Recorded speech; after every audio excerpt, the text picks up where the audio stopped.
Good morning, good afternoon, good evening, good night, depending on where you are in this world. God bless you. Now, if you guys have been following along, you know we just finished the book of Jeremiah.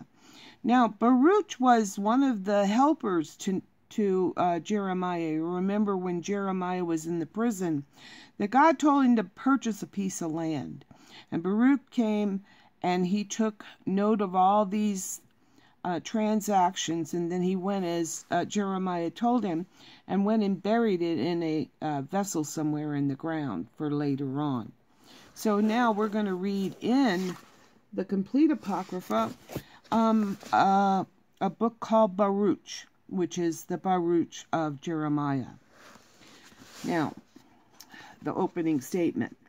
The opening verses ascribe the book to the well-known assistant to Jeremiah, Jeremiah 32:12, 36:4, 32, and 45:1. It is a collection of 4 very different compositions, ending with a work entitled The Letter of Jeremiah, which circulated separately in major manuscripts of the Greek tradition. The original language may have been Hebrew, but only the Greek and other versions have been preserved. The setting is Babylon, where Baruch reads his scroll to King Jeconiah, Jehoiakim, and the exiles, and they react by sending gifts and the scroll to Jerusalem in verses 1 through 14, and presumably the hand of Baruch 1:7. No certain date can be given for the book, but it may have been edited in the final form during the last 2 centuries BC. Now, we do know that a lot of books in the Bible have been removed by very evil men. In Daniel it says, in the end times knowledge will be increased. And we've been finding books that were lost in the Dead Sea Scrolls that are coming to light. So this is knowledge, in my opinion, being increased. So, without further ado, Baruch, chapter 1. These are the words of the book, which Baruch the son of Neriah, the son of Maaseiah, the son of Zedekiah, the son of Asaiah, the son of Hilkiah, wrote in Babylon, in the 5th year and in the 7th day of the month, what time as the Chaldeans took Jerusalem and burned it with fire. And we know that the Chaldeans are the Babylonians, or the Chaldeans. And Baruch did read the words of this book in the hearing of Jeconiah, the son of Jehoiakim, king of Judah, and in the hearing of all the people that came to hear the book, and in the hearing of the mighty men and of kings' sons, and in the hearing of the elders, and in the hearing of all the people, from the east to the greatest, from the least to the greatest, even of all those who lived at Babylon by the river Sud. And they wept and fasted and prayed before the Lord. They made also a collection of money according to every man's power, and they sent it to Jerusalem to Joachim, the high priest, the son of Hilkiah, the son of Salom, and to the priest, and to all the people which were found with him at Jerusalem.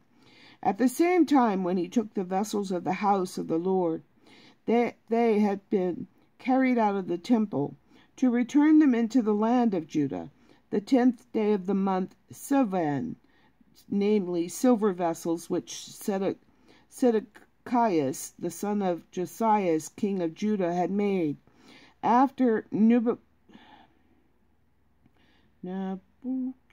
Okay, here the spelling of Nebuchadnezzar is different. It is spelled Nabuchodonosor, but we know that that is the king Nebuchadnezzar. So, after Nebuchadnezzar, king of Babylon, had carried away Jeconiah, and the princes, and the captives, and the mighty men, and the people of the land from Jerusalem, and brought them to Babylon, and they said, Behold, we have sent you money. Buy you therefore with the money burnt offering and sin offerings, and incense, and prepare an oblation, and offer upon the altar of the Lord our God, and pray for the life of Nebuchadnezzar king of Babylon, and for all the life of Belteshazzar, which would be Belteshazzar, his son, that their days may be as the days of heaven above the earth. And the Lord will give us strength and lighten our eyes, and we will live under the shadow of Nebuchadnezzar, king of Babylon, and under the shadow of Belteshazzar his son. And we will serve them many days, and find favor in their sight. Pray for us also to the Lord our God, for we have sinned against the Lord our God. And to this day the wrath of the Lord in his indignation is not turned from us. And you will read this book which we have sent to you, to make confession in the house of the Lord, upon the day of the feast and on the days of the solemn assembly. And you will say, to the Lord our God belongs righteousness, but to us confusion of face, as at this day, to the men of Judah and to the inhabitants of Jerusalem, and to our kings and to our princes, to our priests and to our prophets, and to our fathers, for that we have sinned before the Lord, and disobeyed him, and have not listened to the voice of the Lord our God, to walk in the commandments of the Lord that he has set before us, since the day that the Lord brought our fathers out of the land of Egypt to this present day. We have been disobedient to the Lord our God, and we have dealt unadvisedly in listening to his voice.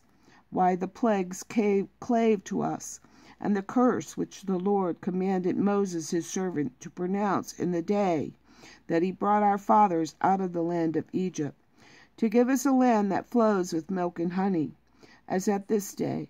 Nevertheless, we didn't listen to the voice of the Lord our God, according to all the words of the prophets, whom he sent to us.